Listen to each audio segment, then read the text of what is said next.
to help you and to help you on your path in your journey to macro practice. I have tons and tons of stories to tell you about my experience. I hope that they will be relevant. I'm hoping they'll be entertaining, inspiring, and eye-opening. So, I already told you about one myth, that city council members get paid a lot of money for what they do. That's myth number one. Some do. The vast majority of us that get elected do not. We still have to have our full-time jobs. So let me dispel another myth that many of my students seem to have. And that is that they, and it's not your fault that if you're a student and you believe this, it's not your fault that you believe this. But I get a sense that my students think that whatever they end up doing after they graduate, that's going to determine the rest of their social work career. That is absolutely not true. It's not true in the farthest sense. You can start off working with children and families and end up working with older people. You can start off working with the unhoused and unsheltered and end up working with as an HR person in a corporation as a social worker, because there are those people out there. You can end up getting a PhD or a doctorate in social work and running your own agency, no matter what you start off doing. But what you start off doing does not dictate the rest of your career. And I'm going to share with you my own experience as to why I think that is true. I am one example of this, right? Because when I started my journey into macro practice really began when I was in grad school. And I mentioned earlier that it's 30 years since I made the decision.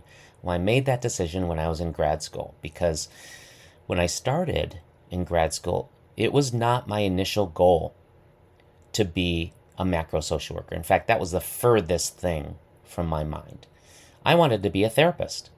I wanted to get my license in clinical social work. I wanted to do therapy. I wanted to work with children and families, specifically children and families that were struggling with child abuse and neglect and other issues. That's what I wanted to do. And as a matter of fact, it was going really, really well in my graduate program. I was in the 3-year program at Cal State University, Long Beach. And in the first year of the 3-year program, you take classes only. But in the second year is when you begin your internship. So in the fall of 1991, I was at an internship at an agency called Kaiser Watts Counseling and Learning Center in South Los Angeles. My first semester was unbelievably awesome. I loved it. My supervisor there, Martha Watson, was awesome. The staff there was great. The executive director, Bill Coggins, was just an amazing man that I looked up to. And I had there were interns from all the different schools in LA that were there, and we just had such a great time. I loved it. And I said to myself, man, I am in the right direction for sure. Because my supervisor, Martha, would say, oh, you're going to be so good as a clinician. I actually loved doing process recordings, if you believe it. So things were going really, really well. And in my personal life, things were going just as well. I had a girlfriend, and at the end of that semester, in December of 1991, my girlfriend and I got married. And we're still married, 33 years this year. But 32, sorry. Sorry, this December will be 32 years. What happened, so when it came to January of 1992, this is where I was going, sorry, with my story. In January of 1992, when I began the second semester of my first year of internship, I was like flying high. I was just married. My first semester was great. Everything was going smoothly. January, February, March. I mean, I was like, oh my God, I'm going to have a great career. Well, then came April of 1992, and you may not be aware right now at this moment, what happened in Los Angeles in April of 1992, but I remember, and that was what happened. There was Rodney King, who was beaten up severely by some Los Angeles Police Department officers and was caught on videotape. And it went viral for that time because we didn't have social media, but everybody knew about this.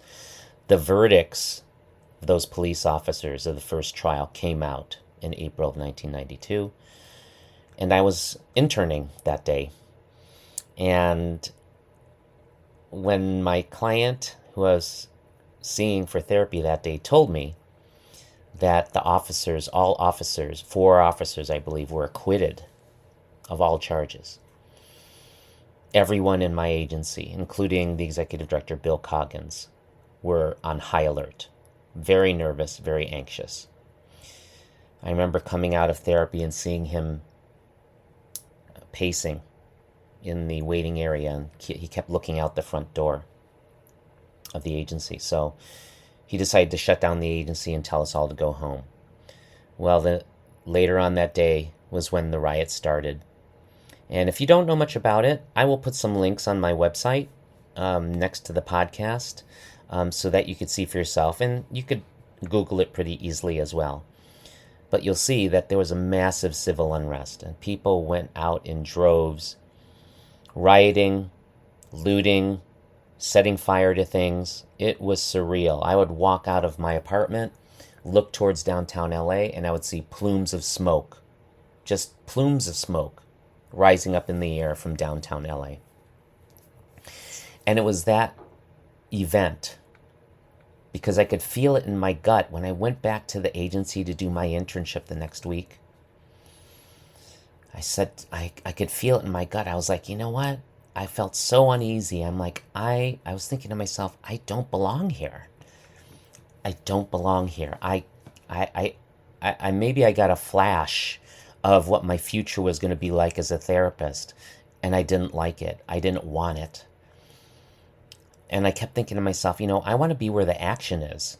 And the action was not in the therapy room or in the clinical room.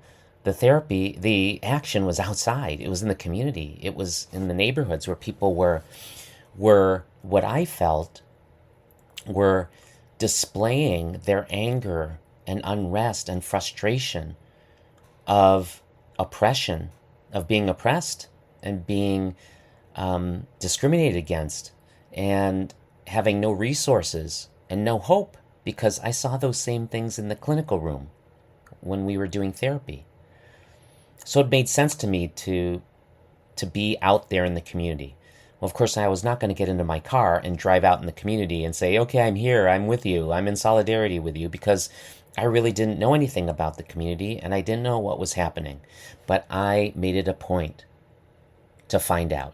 And that's when I made my decision to shift into focus on macro social work. I told my supervisor. She was unhappy and disappointed, but she understood. I went to my Department of Social Work, and the field director at the time, to her credit, said, yes, I will find you a macro placement, because I didn't want a micro placement the next year. And she found me a macro placement with the Department of Children and Family Services, which is the Child Protective Services Agency in Los Angeles. And I'm telling you that internship blew my mind, because it made me expand my vision as to what social work practice is all about. Because I was locked into because at the time, I didn't tell you this earlier, but when I was in graduate school, I was working as a children's social worker in the Department of Children and Family Services. So to be working full-time as a children's social worker, a caseworker, and then having an internship where I was on the administrative side, it really opened my eyes as to the complexity of a public service agency. So that was my story. That's how I made my decision to focus on macro social work. If you have any questions, if you have any comments about my story, or feedback on my podcast, I would love to hear what you have to say about it. I would love to get your comments and suggestions. If you have any suggestions for future podcasts, go to my website and leave me a message. I would love to hear it. So next episode, I'm going to tell you about what happened after I graduated with my MSW degree. Because I knew I wanted to get into macro work, where was I going to go? And I'm going to tell you about how I started my entree into the world of dun, dun, dun, dun, electoral politics and elections. So I can't wait to tell you about that in the next episode. So again, please go to my website and give me some feedback on episode 1. And I look forward to speaking to you in episode number 2. Again, my name is Dr. Victor Manalo. I'm the Macro Social Work Mentor. And I want you to remember what the great community organizer Saul Alinsky wrote. He wrote this, "To me, ethics is about doing what is best for the most. Let this be the macro practice ethic." That was my part. All right, everyone. Thank you so much again. See you next time.